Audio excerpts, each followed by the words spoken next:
Film के starting scene में घने जंगल में एक शिकारी की टोली को दिखाया जाता है। अब ये सब जंगल में होते हैं, तभी इनकी तरफ एक आदिवासी कबीला हमला कर देता है और इनमें से सबको वो मार देते हैं। दरअसल ये आदिवासी इन पर इसलिए हमला कर रहे हैं, जो आदिवासियों का सरदार होता है उसके बेटी को किसी ने अगवा कर लिया होता है। इसीलिए ये आदिवासी समझते हैं कि उस लड़की को इन्होंने अगवा किया है और आदिवासियों ने उनके काफी ज्यादा लोग मार दिए थे और वो सब उन्हीं की बोट चुराते और वहाँ से भाग जाते हैं। अब ये सब आधे रास्ते में होते हैं, लेकिन इनकी तरफ अभी तक खतरा नहीं टला था, क्योंकि इन्हें पता था कि ये पूरा इलाका आदिवासियों का है और वो उन पर कभी भी हमला कर सकते हैं। अब इनका यहाँ पर एक हेड होता है जो कि ग्लास को कहता है कि अब हमें यहाँ पर क्या करना चाहिए। ग्लास सबको बोलता है कि इस नाव को हमें यहीं पर ही छोड़कर जमीनी रास्ते से पैदल जाना होगा। ग्लास की कही हुई बात पर एक आदमी वहाँ पर एग्री नहीं होता। वो कहता है कि अगर हम जमीनी रास्ते से गए तो आदिवासी हम पर हमला करके हमें मार देंगे। साथ ही वो ये भी कहता है कि जमीनी रास्ता बहुत ही लंबा है और हमें घर पहुंचते तकरीबन 4-5 हफ्ते लग जाएंगे। और वहाँ पर एक कैप्टन होता है जो कि सबको कहता है कि जमीनी रास्ते सारे मैं अच्छी तरह से जानता हूँ और मेरी ही जिम्मेदारी है आपको सही सलामत घर पहुँचाना, इसीलिए हमें यहाँ से पैदल निकलना होगा।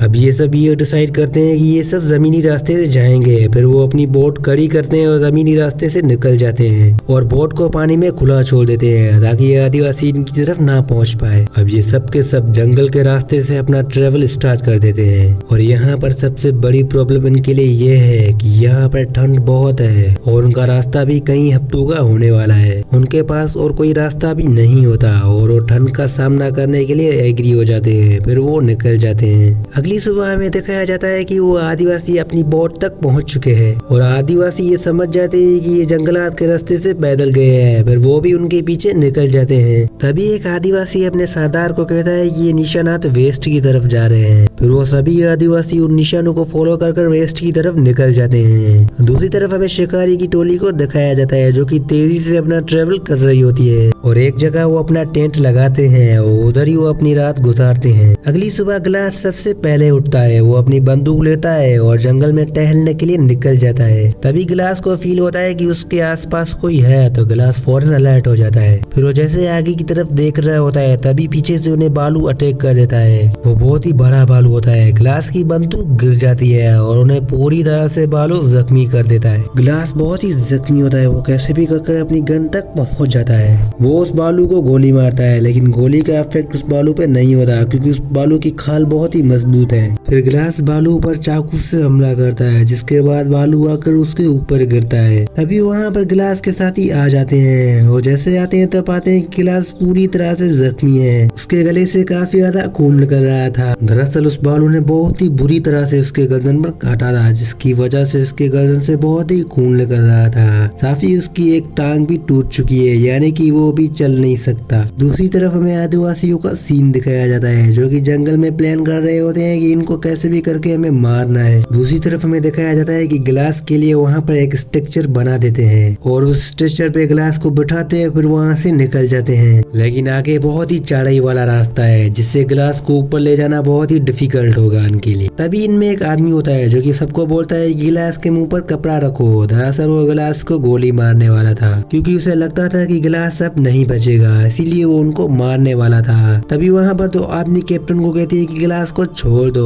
फिर कैप्टन को गिलास पर रहम आ जाता है और उसे छोड़ देता है और गिलास यहाँ पर तड़प रहा होता है और उसे बाहर लेकर जाना लगभग बहुत ही डिफिकल्ट है। वहाँ पर कैप्टन सबको कहता है कि जो भी गिलास के ऊपर रुकेगा मैं उन्हें $100 दूंगा। तभी वहाँ पर ग्लास का बेटा और उसके साथ 2 और भी लड़के मान जाते हैं ग्लास के ऊपर रुकने के लिए और उन्हीं में से एक आदमी होता है जो कि सबको कहता है कि मैं यहाँ पर रुकूंगा और मुझे $300 चाहिए। और ग्लास का बेटा और उसके साथ एक और लड़का वो मान जाते हैं। वो उन्हें कहते हैं कि तुम हमारे डॉलर्स भी रख सकते हो, सिर्फ यहाँ पर रुको।